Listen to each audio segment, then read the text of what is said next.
Get ready to hear the truth about America on a show that's not immune to the facts with your host, Dan Bongino. Welcome to the Dan Bongino Show. Producer Joe, how are you today? Good to be together again there, Agent Bongino.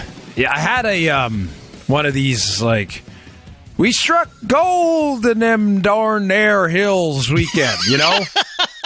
I did. I had, by the way, I got a lot of emails from listeners. Thank you for all your feedback on the tariff show. Like I said, I read them all, and I appreciate all your opinions. You know, this is not a show where I expect you to agree with me on everything. If it was that kind of show, it'd be a phony show. And right. What's the point then? Anybody can lie to you. I'm not going to do that. I appreciate that. But also the feedback on a couple of other things. I got some stories that are going to blow your mind today. I want to talk a little bit about some striking revelations I had this weekend from some information that was sent my way on this Russian fiasco. That's interesting. I promise you, you're going to enjoy this. And also on the Democrats' war on the Electoral College and the reason they're trying to, they're trying to overthrow the constitutional republic through a popular vote mandate. There's a couple of scams they're pulling. All right, before we get to that, My Patriot Supply, we love these guys. Got to be prepared, folks. In times like these, there are two things that are critical to our liberty and security. The first is self-reliance, the ability to provide. It's American. That's what we're about. The second is a corollary to the first, emergency preparedness, the ability to provide in the worst of times. You got a plan? Do you have a plan? If not, where do you start? Yeah, you gave me a corollary. Yeah. You really go see a doctor. Take an aspirin right away. Here, be prepared. Here's a clue. Before an emergency strikes, start with food storage and trust my buddies at My Patriot Supply. I love these guys. The experts in food storage. They help me prepare and they'll help you every step of the way too. Get their 2-week emergency food kit at a special price for Dan Bongino Show listeners. Only $67 each. That's a savings of $50. That's 2 weeks of emergency food. That's great for hurricane preparedness and everything else. Shipped discreetly to your door. Call 888-411-8926 or go to this special website, preparewithdan.com. That's preparewithdan.com. The food lasts 25 years in storage. It's the best first step toward preparedness. Don't wait. Emergencies won't wait for you. 888-411-8926 or preparewithdan.com. That's preparewithdan.com. We love those guys. Okay, let me just start quickly with the gun control thing. I made a point I want to make up to you all, too, on Tucker's show, and I'll put a little twitchy.com piece up at the show notes today at Bongino.com that has a clip of it if you want to check out my appearance on Friday night. It got picked up by a lot of different conservative outlets. I was trying to make the point about gun control laws, and I want you to ponder this, folks. I'm really interested in your feedback, especially if you're a liberal listener, too, because I want you to challenge me on this. Seriously, even if you're a conservative listener, I want you to find the holes in this as well, because I like being challenged.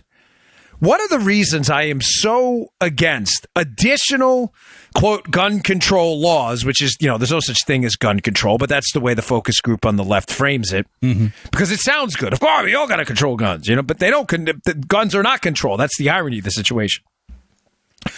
Joe, one of the questions I asked, and I'm serious, Joe, don't mess around here with this. I know you wouldn't anyway, but if you see a hole in what I'm saying, point it out right away. All right, okay. I made the point on Tucker's show that gun control laws are one of the few laws against the serious crime, right? Robbery, burglary, rape, homicide, criminal possession of a weapon. That gun control laws are one of the few laws that only affect the good guys, but don't affect the bad guys. Nothing wrong with that. Okay, now think about what I'm saying here, because the liberals went nuts when I said this, but it's true.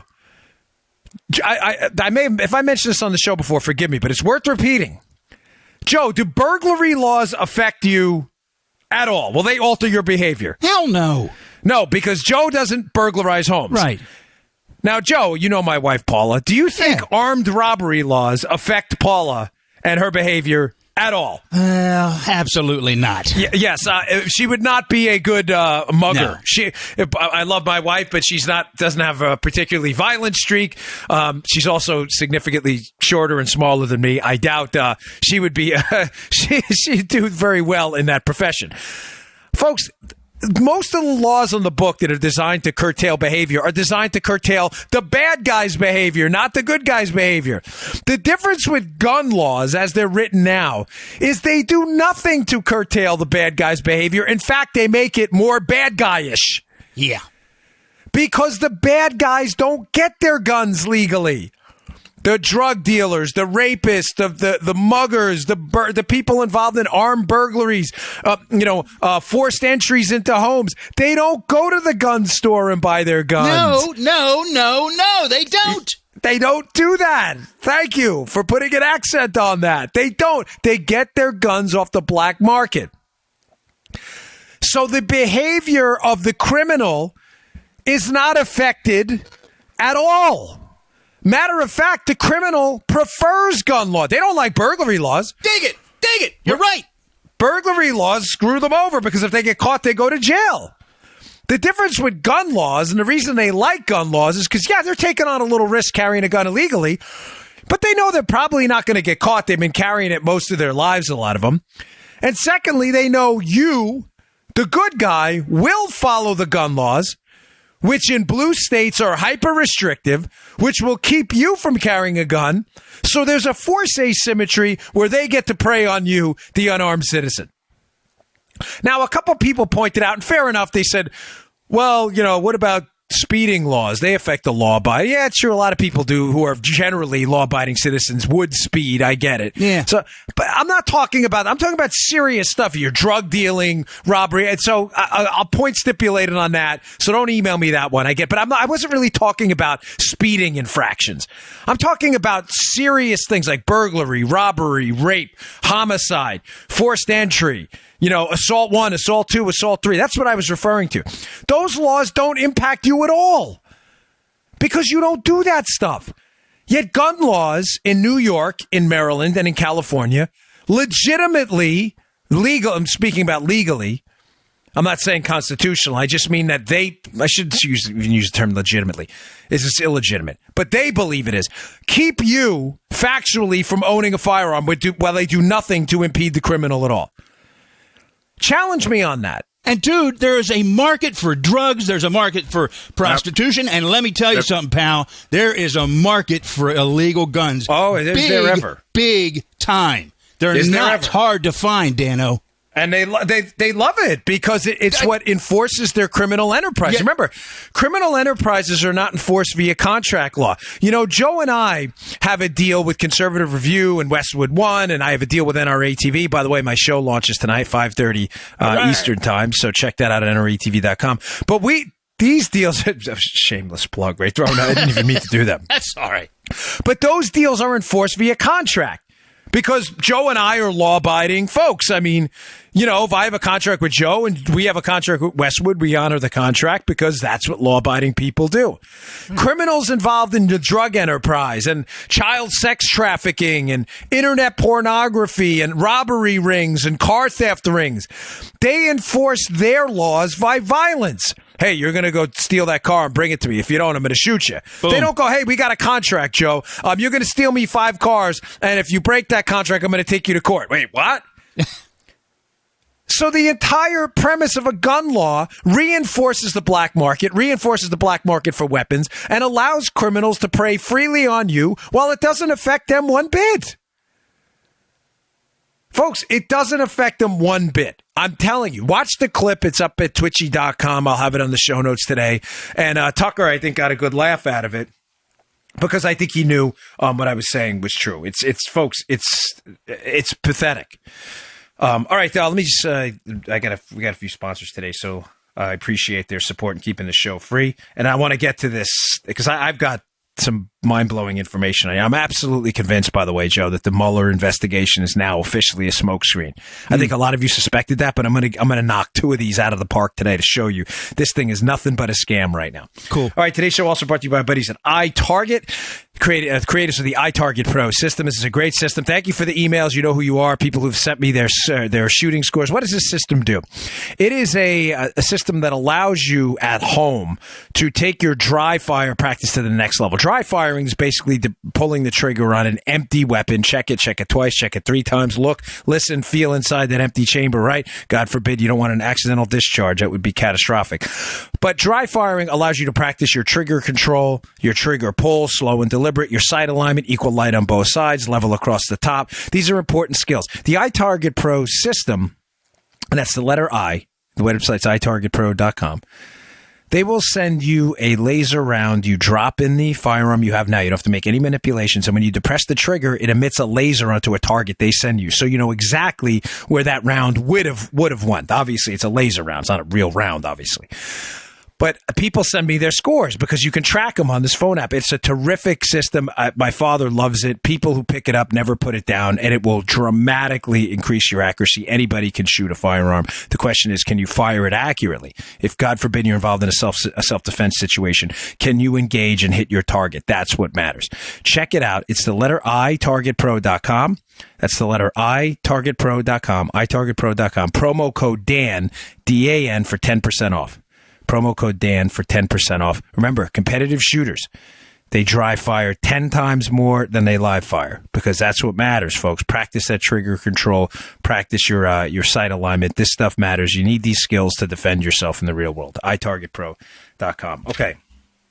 So here's what we're going to try to sum up for you in about 20 to 20 minutes or so because this is this really blew my mind this weekend. Were the Russians buying off the Clintons? Did Obama know about it? And is this entire effort now a smokescreen to cover this up with Mueller? I think we have evidence right now that this is the case. Let me just preface this by saying when I say were the Russians buying off the Clintons, I want to be clear here because I want to be fair on this, folks, too. I've said to you from the start that the Russians play the mutually assured destruction intelligence game. The Russians play the VIG, if you were a bookie. They were playing both sides. They were attempting to influence everybody in the election, the Clinton team, Clinton consiglieres. They were attempting to get involved in everything. The Trump team, this is what they do. So anyone who tells you, the Russians were trying to influence the outcome of the election for Trump to win, I don't believe it. The Russians were trying to get negative information on everybody in the election because that's what the Russians do. Right. It is mutually assured intelligence destruction, no matter who wins. Here's what I think is going on here, though. The Russian operation to buy off the Clintons was so damaging. In contrast to Russian efforts to donate money to political causes that were in political groups that would support Trump, Joe. So just to be clear, the Russians are buying off both sides with money. The reason the Russian collusion narrative and the Mueller team is necessary is to hide the fact that the Russian influence operation against the Clintons was personally benefiting the Clintons in conjunction for potential decision-making she may have made at the State Department while working for the Obama administration. You get what I'm saying, Joe? Yeah. So Trump was not in any kind of political power. We can all agree, folks. Agreed. Trump was a private citizen and a businessman. And however untoward the Russians' attempt to donate to political groups that supported Trump, to start Facebook ads to support Trump, even though they supported Facebook ads to support Hillary too. Remember that. If you look at item 53 on the revised indictment against the 13 Russians, the information against the 13 Russians that came out a few weeks ago from Mueller and the special counsel. Remember that, Joe? Yeah. If you look at item 53 in there. Blueberry stuck in my tooth here. Item 53 is clear as day that the Russians supported groups that supported Hillary as well. They started anti-Trump rallies. They started pro-Trump rallies. They started a group called Support Hillary, Save American Muslims. They do it because the Russians sow chaos. What I'm trying to tell you, let's be crystal clear before I move on because I'm going to give you some complicated but mind-blowing information here. They influence both sides with money and lobbying influence. The problem is the Hillary team and the Obama team needed to cover it up because unlike the Trump team, they had political power and there were questionable decisions made to benefit people who had relayed cash to the Clinton Foundation. Are we clear on that? Yeah, we're good. We're good. They absolutely had to cover this up because they were the ones in power. And whereas the Trump team, and political groups that may have benefited, maybe in the future we should become more savvy as to where this is coming from, the money. Mm-hmm. But again, how you do it without quelling free speech is going to be difficult. But the Clinton team was in trouble and deep trouble because if Trump got elected, it was the decisions they made that benefited moneyed people in Russia that were going to cause them problems. Here's what I mean. So I've been working all weekend, which is driving my wife crazy because I work all the time. It's driving her nuts. I feel bad. She listens to the show, too, so I'm sorry, Paula. I was at it all weekend. Joe knows my wife. She's great. Yeah. She's like a blessing to us all here on the show. Yeah. But she was a little upset because this weekend I was working a lot. And I've been uncovering some shady relationships, and I want to lay them out for you, and I will sum it up. So just remember the names, as I always say. There is a bank in Russia. Matter of fact, it's one of their largest banks called Sberbank. S-B-E-R Bank. Sberbank. I'm surprised, Joe. I'm waiting for you. Where am I going? It's too easy. I'm sorry. I know. I just set you up. That's why I spelled it. That's S-B-B-E-R Bank. There's no M in there. And there's no P. I know where Joe. I know this guy. I've been with this guy so long. I knew exactly where he was going with that, and I did set myself up. It was so too shame easy. on Dan Bongino. Sberbank. Okay, I can't even. I'm done. Show's over. Thanks, folks. I'm in the mood for a fillet of fish. Oh, that's gross. You're disgusting. Yes. You're a beast. Okay, Sberbank. So here's the thing with this Russian bank. It's one of the largest banks, Sberbank. They had a $170,000 lobbying contract with the Podesta Group. Now, what was the Podesta Group? The Podesta Group is a lobbying firm, obviously, run by Tony Podesta, who is the brother to John Podesta, who is Hillary Clinton's right-hand man forever. So just to be clear, one of Russia's largest banks, Sberbank, has this $170,000 contract where they're paying the brother of Clinton's right-hand man, John Podesta, the brother Tony Podesta. Yeah. They're paying him to lobby on their behalf for their interests. Sberbank is involved in a deal between these two Russian oligarchs. Remember the names? You've heard them before. Intimately involved, Sberbank, in this deal between Oleg Deripaska and Viktor Vekselberg. Now, both of these oligarchs are billionaires and enormous players in Russian politics, intimately connected to the Putin machine over there. Deripaska and Vekselberg. Now, for those of you regular listeners, these names sound familiar. Yeah. So again, big bank in Russia, paying the brother of a Clinton consigliere, Podesta, to lobby for them. The same bank is involved with these two Russian oligarchs in a deal for basically, a merger deal involving a metals company. Now, why am I bringing any of this up? Because Deripaska is intimately involved in this entire Russia, Trump, Hillary narrative. How? A number of different ways. But here's the important takeaway. And these are, again, a series of suspicious connections that keep creeping up in this Russia thing that the whole weekend I've been working on this. I've been scratching my head. Deripaska had hired a lobbyist, the guy with the last name of Waldman. This guy Waldman's lobbying for Deripaska, a guy who is, again, working with this Russian bank, being lobbying, being paid, paying a lobbyist whose brother is connected to the Clintons. Okay. Deripaska is paying this lobbyist. This lobbyist, Waldman, reaches out to a Democrat senator, Waldman, and he says, hey, listen, I can basically connect you to Christopher Steele. Christopher Steele is the British spy who produced the fake Russian information. All right. Now, what are the chances that a lobbyist who's working for a Russian oligarch connected to a bank paying a Clinton associate's brother, what are the chances that happen randomly? Do you understand why I keep telling you I'm absolutely convinced this entire time this Trump thing was a setup? That this was planned out, that none of this was by mistake? So Deripaska pays this lobbyist woman, who again reaches out to a Democrat senator. This Democrat senator who's connected to Mark Warner from Virginia. This senator, he reaches out to him and says, hey, I can connect you to Christopher Steele and can set up this meeting. Steele, of course, is getting information, he says, from Russian sources about Donald Trump. Did Deripaska have anything to do with that? Now, interestingly enough, Deripaska is involved in this car deal as well. And a company that's fronting the car deal, Magna, donated between $500,000 to $1 million to who? Oh, the Clinton Foundation. Wow. Yeah. Okay. That's just another one of those crazy coincidences. Jeez. There's a guy who emailed me. He hates when I do that. He's like, why do you always got to be sarcastic? And sorry, it's just weird how all this stuff always happens. Okay. So, right, isn't it? I mean, he does. He's like, it's hard to not be sarcastic, man. Jeez. It is. It's hard. The point I'm trying to make here is there are connections. There are connections between, I'm not even done with the, so we're talking about two oligarchs here, Deripaska and Vexelberg. Deripaska, company associated with, donate money to the Clinton Foundation. Deripaska is connected to a lobbyist. The lobbyist magically has contact with Christopher Steele, who produces negative information on Trump, and they want to connect him to a Democrat senator.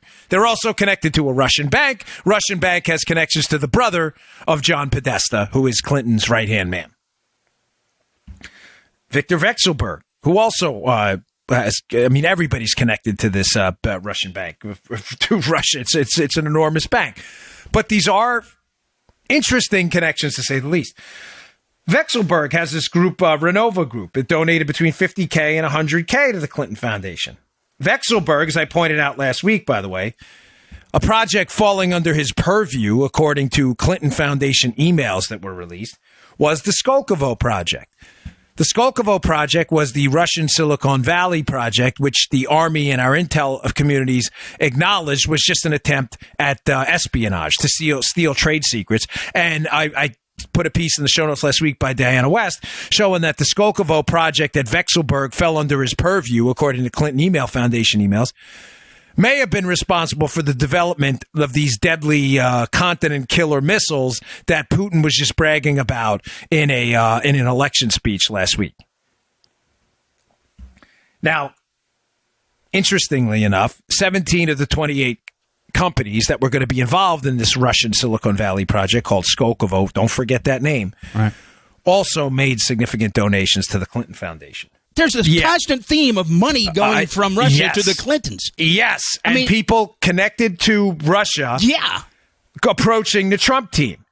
So Vexelberg also is responsible through at least his companies for getting money over to the Clinton Foundation. What is the point I'm trying to make here? The point I'm trying to make is whereas Russian money unquestionably made it into the United States on both sides, the money that made it to the Democrats' side influenced the Democrats because they were in power.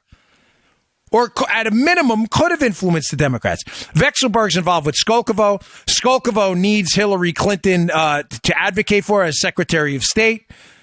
And the Obama administration, 17 to 28 companies involved in Skolkovo, which already, Joe, we acknowledge, right? Mm-hmm. Skolkovo's, the Army and Intel reports already acknowledge that this is likely attempted espionage only. Yep. In other words, hey, companies, bring all your technology to Russia. By the way, we're going to steal it. It may have been responsible for the development of these missiles Putin's bragging about. I think the Obama team, I think the Obama administration and the Hillary team knew the entire time that if they lost, that this was going to be disastrous. I also think Russians knew that as well and did not want this information out. Now, the Mueller team.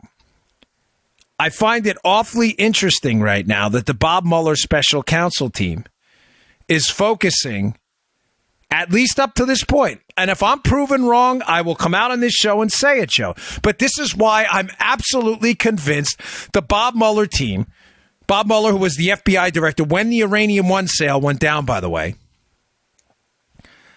is covering up everything that happened for them using the special counsel investigation. In other words, they are going to focus on the influence and the monetary influence, monetary influence on the Trump team. They're going to leave altogether out of it all of the money that exchanged hands and went over to the Clinton Foundation and that was used to influence the Clintons through lobbying, through Waldman, and through the Podesta Group. Why? Because up to this point, Joe, where's the investigation into the Podesta Group? In other words, the Podesta Group had a partner in this. I don't know if you know who it is. The Podesta Group's partner was Paul Manafort in a lot of this lobby, who was Trump's campaign manager. Manafort is now unquestionably under investigation, has been indicted. Yeah. But Manafort's partner in a lot of these financial dealings was the Podesta Group. Now, if there's an investigation going on there to these connections, okay, fine. That's great. That should happen. If we're really looking to investigate Russian influence in U.S. politics, why isn't the Podesta Group being investigated too? This is why I'm becoming more convinced, Joe, by the day, that this Mueller thing is just a smokescreen to say, hey, let's focus on the money that made it over to the Trump side, but let's not pay attention to any of the heavy-duty dollars that traded hands on the Democrat side as well. Now, I've got I do another thing that broke this weekend that ties into last week's show. And I'm going to get to that in a second because I saw an interesting tweet this weekend. Someone sent it over to me, and I appreciate it. The gist of the tweet was this. Don't you find it odd that the very same law firm, Perkins Coie, that hired CrowdStrike to blame the Russians for hacking the DNC, the very same law firm also hired Fusion GPS to find evidence of collusion between Trump and Russia? Folks, this was a setup the entire time. The Clinton and Obama team knew money had changed hands between the Clinton Foundation, the Podesta Group, money, car deals, aluminum deals, Skolkovo, Spurbank. All of this money is slushing around in the Democrat power centers, the Clinton Foundation. Hillary Clinton's the Secretary of State. The Obama administration's in power. Uranium One's approved. Skolkovo, there's influence operations to get us to transfer our technology to Skolkovo. Hypersonic missiles are developed afterwards. The Army Intelligence Office, outfit itself says, listen, this is a bad deal, Skolkovo. It's an espionage effort. But the companies involved in Skolkovo donate to the Clinton Foundation. They had to hide this. They need a special counsel. But the only way to get a special counsel, Joe, if I lose you, stop me. The only way to get a special counsel is to set the narrative. So the Democrats launder their money through Perkins Coie, a law firm. They don't pay for any of this directly. Perkins Coie also gets money from the Obama for Organizing for America operation, which is Obama's the remnant of his campaign arm. $700,000 goes to them. The Clinton team pays them significant sums of money, Perkins Coie. This very same law firm needs to blame the Russians.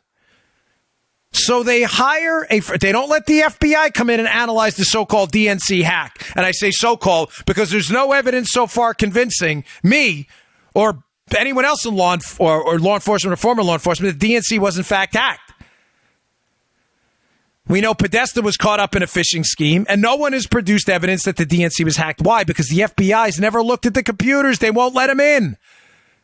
The DNC won't even let BuzzFeed in now in response to a lawsuit. BuzzFeed wants to see the evidence, too, to protect itself because they're being sued for publicizing the dossier. Why won't the DNC let them in? They needed a special counsel. Please follow me, folks. To get a special counsel, they needed a story. To get a story, they had to invent one. So they invented the story that the DNC was hacked by the Russians. But they couldn't let the FBI come in because they couldn't recreate a hack by the Russians. That didn't happen. Right. The FBI is not going to play that game. Listen, the FBI has a lot of problems, okay? They were not going to play that game. So what do? Perkins Coie, the law firm that's intimately involved with Organizing for America, the Obama former campaign arm, the DNC and Hillary Clinton, hires CrowdStrike. What's CrowdStrike? CrowdStrike's founder, this guy Alperovich, sits on the Atlantic Council. The Atlantic Council, who else sits on the Atlantic Council? Evelyn Farkas.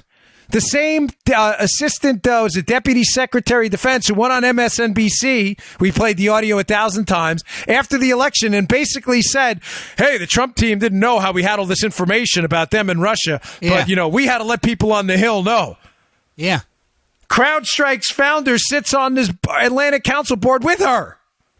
And who founded CrowdStrike, by the way? A guy named Victor Pinchuk, who's donated substantial sums of money to who? The Clinton Foundation. They needed a story.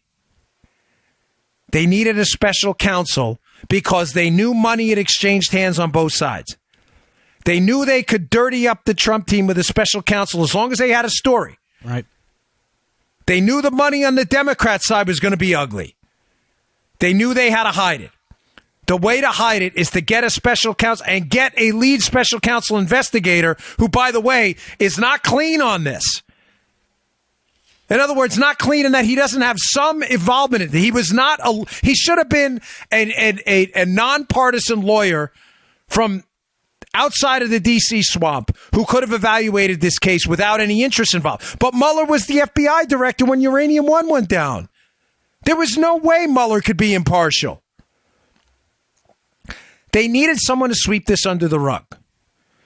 And by sweeping it under the rug, I mean focus exclusively on Russian collusion that didn't happen. Therefore, people don't pay attention to the collusion that did happen between the Democrats and the Russians. So they hires CrowdStrike to come in and say, hey, fellas, wink, wink, nod, nod. We're going to need a story here. We're going to need a story. I mean, can we say the Russians hacked it? The Russians hacked the DNC. Well, did they? They may have. Nobody knows. The FBI never looked at it. But it's just awfully interesting that CrowdStrike's owned by a guy that sits on this Atlantic Council with the same woman from the Obama administration that went on MSNBC basically talking about how they had all this information on the Russians and Trump and spread it around at Capitol Hill, potentially violating the law by leaking it. Pretty amazing how that happens. And how the founder of CrowdStrike is a big Clinton Foundation donor. So the same law firm, Joe, that sets it up and says, hey, CrowdStrike, come in here. You're going to analyze the computers. Mm-hmm. CrowdStrike conveniently comes out and goes, oh, the Russians did it. Is also the same law firm that hires Fusion GPS, who then mysteriously, air quotes, finds information on Trump colluding with the Russians through Christopher Steele and the dossier. Steele, by the way, who's connected to a lobbyist, who's connected to a Russian oligarch, who also at one point tried to influence the political process through donations to the Clinton Foundation. Let me ask you the question I started off with again. Were the Russians buying off the Clintons? Did Obama know about it? And did they cover it up?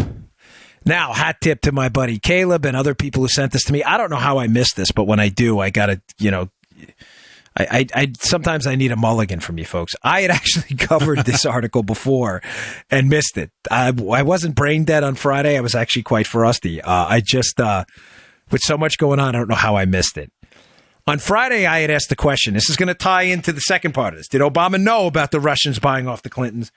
And did they cover it up? The answer to did they cover it up, I believe, is going to be the Mueller special investigation, special counsel, is the effort to cover this up. Oh, look at Trump. Don't look what's going on over here. And they knew Mueller would do that.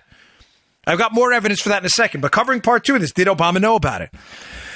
I had said to you on Friday while covering the new revelations about the Loretta Lynch emails and how she was using a fake name as the Attorney General, Elizabeth Carlisle. She was using a DOJ account, but a fake name. And how the Obama administration has been caught by this multiple times. The EPA administrator, Lisa Jackson, had the Richard Windsor account at EPA. They were using fake names. They were using fake names to avoid FOIA requests, Freedom of Information Act requests. Because if I get a Freedom of Information Act request for Joe Armacost emails, and he works at the Secret Service, and Joe's using a fake name, Tony Bag of Donuts, I'm not going to find emails about Joe Armacost because he's emailing as Tony Bag of Donuts. Yeah. And I had said to you on Friday, as I've been repeatedly saying, the key to this whole thing is going to be discovering what Obama's involvement via electronic mail, email, messaging, not through non-traditional mail, obviously. It's going to be that footprint, that data footprint, that is going to implicate potentially the Obama team and Obama himself in all of this. Obama has claimed a presidential communications privilege to avoid those emails being exposed. We haven't seen them yet, but we know others have. Right. I'm going to put a piece from Politico in the show notes today. Please read it about Obama's fake email account. Again, how I missed it, I'm not sure, but shame on me. Read the piece of Politico. It's an older piece. I have other right-leaning sources. I'd rather you read this one because why, Joe? It entirely refutes the left-leaning argument that, you guys are conspiracy theorists. Really? Is Politico, a left-leaning? I'm just going to include the Politico piece to knock out any BS from jokers on the left who think I'm making this up. Challenge Politico to rescind their piece then. The Politico piece is about Obama using a fake name on emails to communicate with Hillary Clinton. And apparently during an FBI interview, Huma Abedin, another Clinton consigliere, is shown one of these emails and informed that it is in fact Barack Obama. I don't know what the pseudonym was. Joe Smith, who knows? But Huma Abedin feigned surprise, Joe. Oh, my gosh, this is Obama? This should be classified. I'm not so sure Huma didn't know who that was. Why am I telling you any of this? Because now that we can establish there were a series, meaning more than one, right? A series of fake names being used under the Obama administration to communicate amongst private email accounts in the case of Hillary and government email accounts under fake names, Lisa Jackson, Loretta Lynch, now Barack Obama. I strongly believe that those emails from Hillary to Obama may have some mention of the involvement of Perkins Coie, the law firm, the very same law firm, by the way, that received money from Organizing for America, the Obama campaign arm, or what was left of it, from the DNC, from Hillary, and the same law firm that hired CrowdStrike to magically think up this Russian hack information on the DNC, and who also hired Fusion GPS to find evidence of collusion. Until we see the Obama emails. Matter of fact, you know what? I'll just read to you just quickly from this Politico piece. This is cool. In an April 5th, 2016 interview with the FBI, Huma Abedin was shown an email exchange between Clinton and Obama, but the longtime Clinton aide did not recognize the name of the sender. Are we sure about that? Once informed that the sender's name is believed to be a pseudonym used by the president, Abedin exclaimed, "How is this not classified?" the report says. Abedin then expressed her amazement at the president's use of a pseudonym and asked if she can have a copy of the email. The State Department has refused to make public that and other emails Clinton exchanged with Obama. Lawyers have cited the presidential communications privilege, a variation of executive privilege, in order to withhold the messages under the Freedom of Information Act. Now, why the heck would they do that? Because if they claim executive privilege, folks, they have to acknowledge that the information was in fact classified and that Barack Obama was exchanging classified information with Hillary Clinton over a private email server, and he must have knew about it because the email he was sending the information to was not a state.gov one. Ew. Folks, this thing is so ugly. And again, my sincere apologies because I have a lot of respect for the audience and I listen to your feedback. I take it all into account. I appreciate the thoughtful emails. And by the way, I really appreciate the people who disagree with me and do it. And some people disagree and just get nasty, and there's no reason for that. I mean, I really mean it. I really appreciate your emails. I like to be challenged. Matter of fact, there were a lot of good people who challenged me on the tariffs on Friday. Some had some good points, but, some were just like, you're a jerk. You don't know what you're talking about. All right, whatever. I'm sorry. I mean, I appreciate you being here. And you know what? That's the price of admission. You can call me a jerk. The show's free. Whatever. But I appreciate that. And I'm sorry for keep constantly going back. But this case is so dirty that the more information creeps up on it, the more I'm absolutely 100,000% convinced that the special counsel is a smokescreen to avoid all of this coming out. That's why they don't want to give this up. Despite the fact, Joe, that I saw polling this weekend that showed that the Trump-Russian collusion fake news story, on voter concerns was like, I don't even know what it was, 19 out of 20? Yeah, it was pretty low. I saw it, too. So you have to say to yourself, Democrats, folks, they are smart politically. Don't believe me. You may be wrong politically, which they are, but don't for a second think they're stupid. They are not. The Democrats know exactly what they're doing, okay?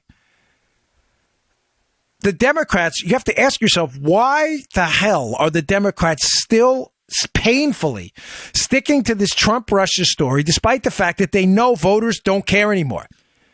Because, folks, the Mueller thing is a smokescreen. And the minute the smoke dissipates and the Clinton-Obama-Russia connections I told you about, Sberbank, Skolkovo, Deripaska, Vexelberg, all of the money that exchanged hands to influence them in exchange for decisions. That's important, or else why hire a lobbyist, Joe, right? Yeah. By the way, the same lobbyist who has a connection to Christopher Steele, who generated negative information on Trump. Once that smoke clears and that comes up, they are going to be, they're finished. They're not going to be able to run. They need the smoke screen. Now, here's the reason I'm talking about this again. Something else happened this weekend, and I answered one of my own questions, which I always love. Oh, here we go. Getting texts all this happens during the show. People text me all the time. Can you do this? Can you do that? No, I can't do it on my show. You know that. Before I get to that, though, something happened this weekend, and I really want you to understand how deep this goes. It involves a meeting, and a meeting I asked the audience a question on with the United Arab Emirates and the Trump team. Now things are starting to make sense. Something broke this weekend. All right, today's show also brought to you by our buddies at Filter By. We love Filter By. Folks, this is a great company. Appreciate them. They create some of America's best filters right here in America, air filters. Hey, there's a lot of people out there screaming, yell on social media about the environment and how the industry is polluting the air and destroying the planet. But most of them probably haven't changed their air filter since it was installed. It's probably black, and it's not charcoal. It was supposed to be a white filter, and it's all black with dust. It's a simple thing, and you can make a huge difference in the air you breathe at home. I spend a lot of time at home, so it's important for me. Visit my friends at Filter By, America's leading provider of HVAC filters for homes and small businesses. They carry over 600, as my electrician brother would say, 600 different filter sizes, including custom options, all shipped free within 24 hours. And they're manufactured right here in the great, grand old USA. Good job, Filter By. Filter By offers a multitude of MERV options, all the way up to hospital grade. So you'll be removing dangerous pollen, mold, dust, and other allergy-aggravating pollution while maximizing the efficiency of your system. Right now, you can save 5% when you set up auto delivery, and you'll never have to think about air filters again. That's the way to do it, because I always forget to change them. Save money. Save time. Breathe better with filterby.com. That's filterbuy.com. Sound like a cheerleader. BUY.com. Filterby.com. Filterby.com. Check them out. All right. Thanks, folks. Okay. So here's what broke this weekend. I had asked last week about this meeting. Do you remember this, Joe? I had said, I'm confused about this, and I like to crowdsource with my audience because I don't, unlike some others in the industry who claim to know everything. I don't. I think I have a good body of evidence and some good sourcing on what happened here, but I'm confused about something. So it's pretty clear to me that November, right after the election, Trump's the president-elect, Obama's still the president. I've told you before about Mike Rogers, the NSA, head of the NSA. He goes up to Trump Tower about 10 days after the election, and he briefs Trump. I'm convinced in that briefing, he gives Trump a warning in some fashion about the spying operation that's been going on him the entire time and his team. And I believe he thinks there's some improprieties in it. Why? Because right after that meeting, the Obama team re-ups their calls for Rogers to step down, which is bizarre. Obama's leaving office in a couple months. Why the hell does he care if Rogers steps down or not? It's just bizarre that he makes a point to go after Rogers, and so do other people in the D.C. swamp who are affiliated at a high level with the Obama team. So if Rogers did in fact tell Trump that there was a spying operation going on, it's interesting that the next day Trump evacuates Trump Tower and goes up to Bedminster to hold his meetings up there. Now, I want to be clear on this, having been involved in government surveillance officially, not like the Obama team, which did it under the guise of it being official. There were not physical bugs, I don't believe, in Trump Tower, nor were there alligator clips on the lines going into Trump Tower. The surveillance, it doesn't work that way anymore, folks. These surveillance works on transatlantic cables. Basically, if the government wants to find your communications, they don't need to go to your house and put an alligator clip on your phone line, okay? Just to be crystal clear. They don't need to do any of that. They basically just need to go to a FISA court and get a warrant, or in some cases, just go to a criminal court and get a warrant. It's not hard. But it is interesting that they left Trump Tower, and I've speculated often, sometimes on the show, sometimes not, in various forms, because I've been thinking this through, as to why they would decamp Trump Tower. Because it's clear, like I said, Joe, that there weren't bugs in the walls, and there weren't specific phone lines in that place that were tapped. Everything's tapped. It's the way it works. The communications coming in and out of the country and all over can be tapped by the NSA. I don't have an easy answer for you, but one of the answers I've been kicking around is maybe it was just the idea that they could better control who was coming in and out, who was watching them, and potentially some other form of signal interception if they were in Bedminster, New Jersey at a country club rather than in downtown Manhattan, where seriously, I mean, hundreds of thousands of people using non-sophisticated equipment could probably listen in. So they probably said, listen, let's not take the chance. Let's get the hell out of Dodge here, and let's go up to Bedminster where we can better control it. Make sense, Joe? Yeah. We can better control who's around. We can better control who's on the facility. I mean, seriously, in Trump Tower, you probably could have stood across the street in an office building with some sensitive equipment and maybe intercepted some stuff, okay? So Trump probably said, listen, let's get out of here. But what's puzzled me a little bit is it was a meeting in January, obviously after November, the following January, not, in January, after the November meeting where I believe Trump is warned about the spying. There's a meeting in Trump Tower between Mike Flynn, Bannon, a couple more folks, and the United Arab Emirates. And I said to you, and I've been trying to crowdsource this, why would they do it there? It doesn't make sense if they still thought that it would be relatively easy to do that. I don't have an easy answer for you there. I don't know. Maybe they figured the skiff was up. The SCIF is a sensitive compartmentalized information facility, which it probably was. The White House Communications Agency, which works in conjunction with the Secret Service, they fall into the military. They're military folks. They put up SCIFs for the president, basically everywhere he goes, so he can talk in private, not have to worry about being intercepted by everything from basic listening devices to complicated ones, okay? So the SCIF may have been up, and they may have gone back there. But it was that meeting with the UAE in January that piqued my interest. Something came up today. I was watching Fox this morning after researching this UAE thing all weekend, and I was like, Eureka! There it is. So the Mueller team, which broke this morning, the Mueller team is now investigating the transfer of money from the United Arab Emirates, to the Trump team, because they're looking at a potential influence operation from another foreign government. Wow. Are we back at the Logan Act again? Folks, remember what I told you in last week's show. It's that meeting, the reason that January meeting with the UAE is important, folks, is because that's the meeting Susan Rice, Obama's national security advisor, that's the meeting she uses as an excuse to unmask all of these Trump people they've been surveilling. She says, hey, Joe, she didn't tell Joe this, but if she was in the room, here's what she told people. She said, well, the United Arab Emirates came to the country, didn't tell Obama they were coming here. He was still president. Trump was only president-elect, even though he was going to be president in days. Yeah. And we felt that was awfully suspicious, so we spied on everyone. You think Mueller's trying to cover something else up now? Do you think potentially that unmasking operation around this meeting with the UAE, which, by the way, could have been completely, entirely legitimate, that the Obama team is sweating their cojones off right now because they know they had no legal justification to unmask the people involved in that meeting, that they did it, and now they're like, hey, hint, Bob, the UAE may have donated money to some Republican PAC somewhere that went to Trump. Let's go into that, too. Smokescreen. Pop the smoke, folks. The green smoke. Oh, there you go. Don't look behind the smoke. Now, I'm not saying, I'm just saying. As my buddy in New York used to say, I'm not saying, I'm just in a Yogi Berraism for the decades. I'm not saying, I'm just saying.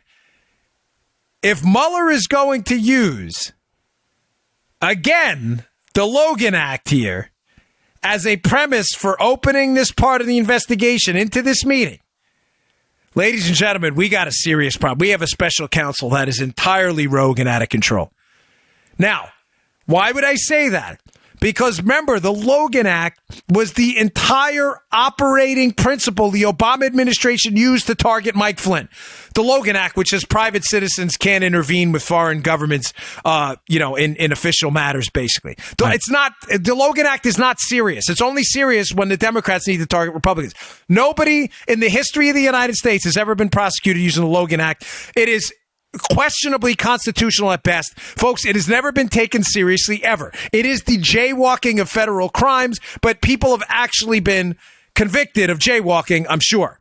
So it's even worse because nobody has ever been convicted of the Logan Act. I can't say this enough. If the Logan Act was real, Jimmy Carter would be in jail. Dennis Rodman would be in jail for going to North Korea. The list goes on and on. Jesse Jackson would be in jail. Jane Fonda would be in jail for going to Vietnam. Yep. The Logan Act is not serious. It's a farcical law. But they needed an excuse to target Flynn and the Trump team. So when Flynn had the call with the Russian ambassador and couldn't accurately remember the conversation for reasons I've already described in prior shows, there was nothing wrong with that. But in order to interview Flynn and to set him up for a false statements charge, they needed a reason to interview him. And the reason was going to be the Logan Act. I'm suggesting to you now that Logan Act was a smokescreen because they wanted to hammer Mike Flynn, because they needed a scalp to collect on the Trump team. I'm suggesting to you now that on this UAE thing, that this is going to come up again now, and that the entire premise behind Mueller looking into the United Arab Emirates and their money into the United States is not going to be to operate on the premise that they influenced the Trump team or didn't influence the Trump team. It is going to be another Logan Act thing. Look, they met with Flynn. What did they talk about at that meeting? That's why the Rice and Obama team unmasked and basically spied on the Trump team. Folks, everything here is a smokescreen the whole time. So just to be clear, to wrap this up, because one more quick thing I want to get to here. Mueller's smokescreen number one. Money has changed hands significant amounts between Russian oligarchs, the Clinton Foundation, front companies these Russian oligarchs were involved in, on multiple deals. Uranium One, the Opal car deal, the Skolkovo project. Uranium One involved the transfer of our uranium to a known sworn enemy, control of it at a minimum. The German car deal, the Opal deal, again, a Russian oligarch involved. The Skolkovo project. Our own intelligence communities acknowledged it was a Russian espionage effort. The Clintons were involved in all of this, and the players gave them money. They need a smokescreen.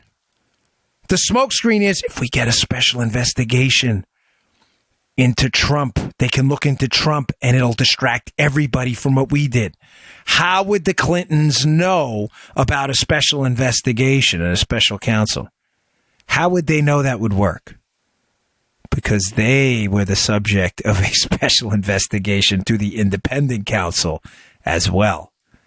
They know exactly how damaging it can be, exactly how it can get off track, and exactly how it can take up the entire national attention span. Remember Monica Lewinsky and Kenneth Starr. That was not an investigation into Monica Lewinsky. That was an investigation into the Whitewater land deal that morphed into 5 or 6 different things. The Clintons have firsthand experience of how a special investigation can be a smokescreen for Trump, for them using the Trump investigation. In other words, because they know it'll go all over the place because they were victims of it too. I shouldn't say victims of it. They were involved in Whitewater. I'm just saying they were on the receiving end of an independent counsel, which is different than a special counsel, but similar kind of effects now. So what do? In order to hide all this Russian money going to the Clinton Foundation, they have to hire a law firm the law firm to shuttle money, to hide their money. Law firm hires a company connected to a number of Democrats in the Obama administration through donors and board members. They invent this Russian hacking narrative. They then hire a Fusion GPS to hire a British spy to then confirm the Russian collusion, Russian hacking narrative and blame it on Trump. Secondly, the unmasking scandal. So first, the money changing. They have to hide the money changing, which is interesting because the gospel this weekend was about the money changers. You heard that? Yeah, it's one of my favorite ones. Yeah, mine too. I love it that Jesus got a little salty with them. Yeah. Turning over those money tables. Yeah. Let those doves go. I love that. It was great. It's one of my favorites too. See, me and you think alike. But the first is to hide the money changing. The second, Joe, is to hide the unmasking. And when I say the second, I mean the second reason for the Mueller special counsel. Hide the unmasking no matter what. We can't have the American people know the Obama team is spying. Where did we start unmasking? Or where were we heavily involved in unmasking? Publicly known now? That UAE meeting in January. Oh, Bob Mueller, conveniently, now he's investigating the United Arab Emirates and their money sent into the United States to allegedly influence the Trump team. Bizarre how that happens. Folks, I'm telling you, this whole thing is a damn smokescreen. And I guarantee you they're going to use a Logan Act premise again. They're going to say, oh, the UAE, were they bargaining before Trump was president with Mike Flynn? It's not done. It's not done. Okay, I just want to get to this, too, because I have a really good story from the Daily Signal at Bongino.com and at the show notes today. So please check them out. Bongino.com. Please subscribe to my email list as well. And by the way, one more quick thing. Please don't forget to tune in tonight. I'm sorry to hammer you with it, but I really appreciate if you would to NRATV.com, 5:30. So it's going to be a casual show, kind of like this, different topics, some crossover, but I have my buddy Grant Stinchfield on. It'll be a lot of fun. So check it out tonight. How long does the show run, Dan? It's about 25, 30 minutes. Cool. The nice part about it is I'm flexible with it. So once we make some other announcements about some other shows, it's going to be a hard 30 minutes. But right now, I like to kind of play around a little bit. So you know me. Cool. So there's this war on representative democracy going on right now. First story I have up at the show notes today is the Department of Justice is trying to reinstate the census question. Are you a citizen? The Democrats are losing their minds. Why would they be losing their minds? Because the Democrats don't want citizens only counted in the census. Why? Because large portions of non-citizens, people here illegally, they want them counted as well. Because where do they happen to live, Joe? Blue states like Maryland and New York, Illinois, Chicago, especially sanctuary cities. So if they can get the population counts up, they can get what? They can get more members of Congress representing blue states to vote for blue state causes. So that's the war on the representative democracy, number one. War number two, the war on the Electoral College. The Electoral College, of course, is a system where you get electors, presidential electors. You have to get 270 of them to win the presidency, 270. In order to get 270, a number of states have different systems on how they choose electors. There are two states that dedicate them proportionally. I think it's Nebraska and Maine. The other 48, it's winner take all. So Florida, you have 27 House of Representatives members and 2 members of the Senate, of course, which is standard for every state. So you have 29 presidential electors from Florida. You need 270 to win. The Democrats, Joe, are engaged in a lawsuit now. This is unbelievable. They want all the states to dump their winner take all electorals. In other words, if you win the popular vote in Florida, in other words, if you get one more vote in Florida than you needed to get, the presidential candidate gets all of those 29 electoral votes, okay? Yeah. The Democrats want this broken up proportionally. So in other words, if he got the votes in the Jacksonville area and that congressional district, that one presidential elector goes to Hillary. Why do they want that?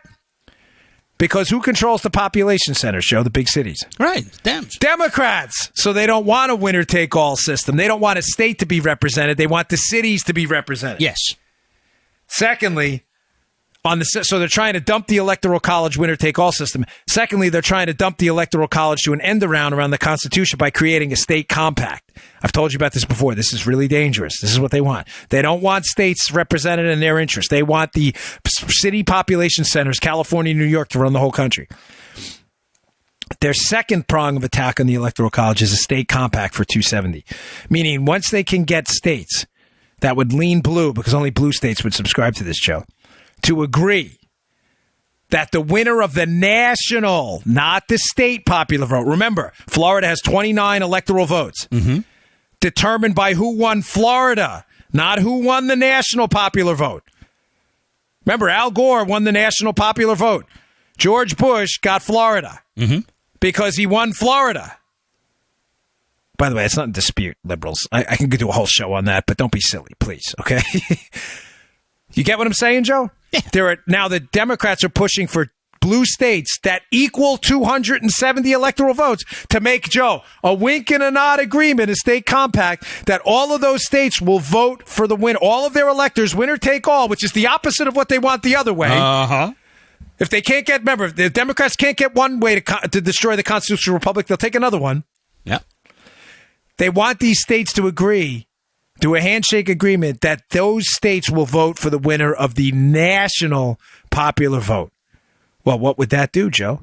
It would throw the Electoral College out the window. Right. Because whoever won the national popular vote would win those 270 states. It wouldn't matter who won the Electoral College. It would only be a popular vote election. The Democrats hate a constitutional republic. They want a direct democracy because they want the rule of the minority. I'm not talking about racial categories. I mean the minority of people that support their causes. They want that to overrule the majority. And that's how they do it. You may say, well, how's that? You're asking for a national popular vote. Folks, there are different states, there are different localities with different interests throughout the country. Some of those interests may in fact be majority interests despite being the minority of the people. Right. You may have agricultural interests, but matter of fact, and think about the simple reason this is. Cities are dense population centers.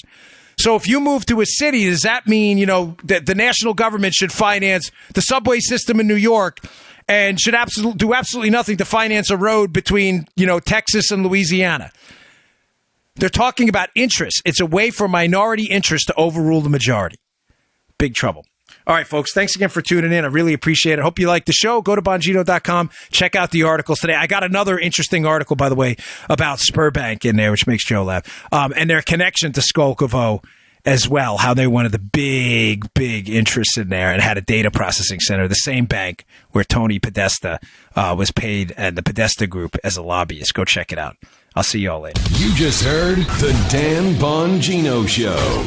Get more of Dan online anytime at conservativereview.com. You can also get Dan's podcasts on iTunes or SoundCloud. And follow Dan on Twitter 24/7 at DBongino.